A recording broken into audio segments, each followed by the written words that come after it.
Narito na ang pinaka-inaabangang foldable flagship ng Samsung, Galaxy Z Fold 7. Ang thinnest at lightest Galaxy Fold ever. Ultra sleek, ultra light pero matibay pa rin dahil sa bagong Armor Flex hinge design. Unang-una sa lahat, ang kanyang main display ay isang 8-inch foldable dynamic LTP o AMOLED 2X na may 1968 by 2184 pixel resolution, 120Hz refresh rate at up to 2600 nits peak brightness. Sulit ito para sa media consumption, multitasking at gaming kahit sa maliwanag na paligid. Ang cover display naman ay 6.5-inch dynamic LTP o AMOLED 2X din. 120Hz refresh rate din ito at protected ng Corning Gorilla Glass Ceramic 2. Mas durable kaysa sa previous Gorilla Glass Big 2s. Powered by the newest Qualcomm Snapdragon 8 Elite 3nm chipset with Adreno 830 GPU.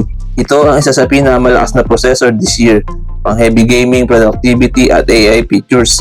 Meron itong variants na 12GB at 16GB of RAM at storage options na 256GB, 512GB hanggang 1TB.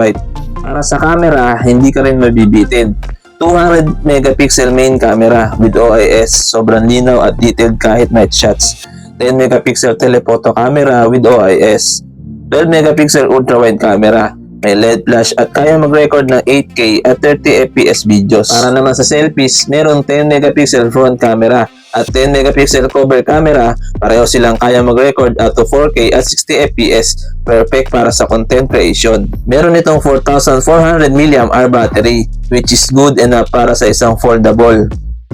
Supported nito ang 25W wired charging, 15W wireless charging, at 4.5W reverse wireless charging. Meron itong side-mounted fingerprint scanner for security, stereo speakers for immersive sound, full connectivity pala siya, 5G, Wi-Fi 7, Bluetooth 5.4, GPS, NFC, OTG at USB Type-C.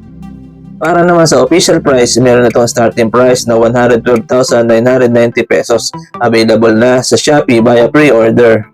Kung gusto mo ng premium foldable phone na magaan, malakas at loaded sa features, the Samsung Galaxy Z Fold 7 is the one to beat. Sulit para sa multitasking, gaming, photography at syempre pang-flex din. At kung nagustuhan nyo ang video natin ngayon, huwag nyo kalimutan mag-like, share and subscribe. Maraming salamat. Peace!